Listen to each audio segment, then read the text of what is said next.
రైతులకు అన్యాయం చేస్తే ఊరుకునేది లేదని, అవసరమైతే అసెంబ్లీ ముట్టడికి కూడా సిద్ధమవుతామని మాజీ మంత్రి జోగు రామన్న ప్రభుత్వానికి హెచ్చరించారు.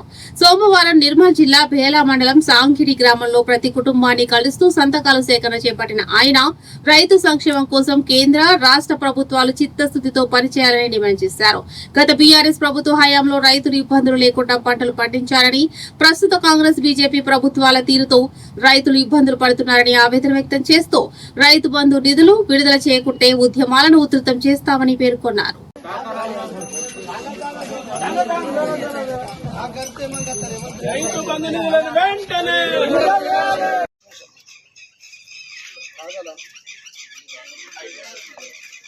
బాబు మహేందర్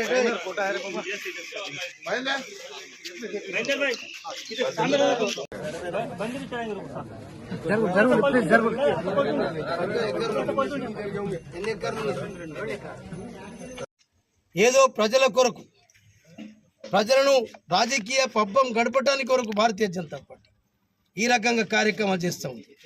అందుకొరకే ఇవాళ మరి మీరందరూ చూసిండ్రు, గతంలో మన ప్రభుత్వం ఉన్నప్పుడు, కేసీఆర్ గారి ప్రభుత్వం ఉన్నప్పుడు నీకు అన్ని పంటలు కరోనా ఉంటే ఇంటికి వచ్చి కూడా రైతు దగ్గరనే తీసుకున్నటువంటి దాఖలాలు ఉన్నాయి. చూసినావా?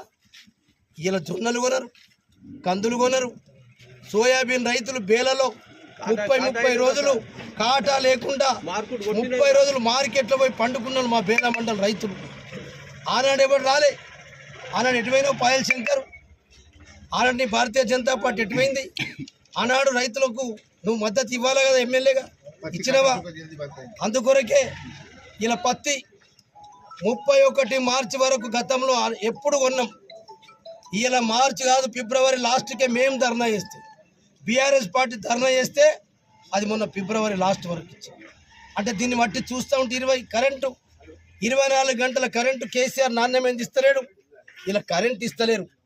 కరెంట్ ఎప్పుడు పోతుందో తెలియదు. కరెంటు మొత్తం వస్తే పంటలు పండుతాయి. మరి పంటలు కొనాలి రైతుల దగ్గర. అది చేత కాదు రేవంత్ రెడ్డికి, కేంద్ర ప్రభుత్వం నరేంద్ర మోడీకి చేత కాదు. కాబట్టి ఇలా 2 ప్రభుత్వాలు రైతులను మోసం చేస్తున్నాయి. కాబట్టి అందుకొరకే మీరు ఇప్పటికైనా అర్థం చేసుకోవాలా.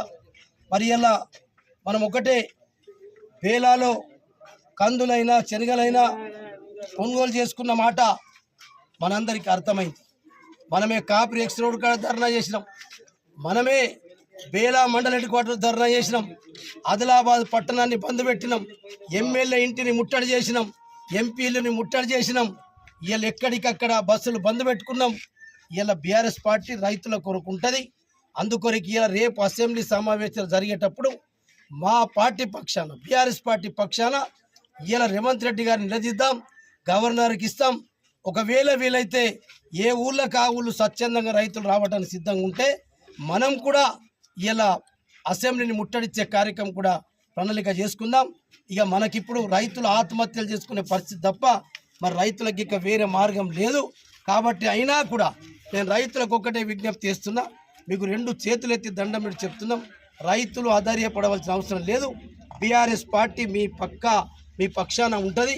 మీరు ఎప్పుడు పిలిచినా 24 గంటలు బీఆర్ఎస్ పార్టీ మీతో ఉంటుందని చెప్పి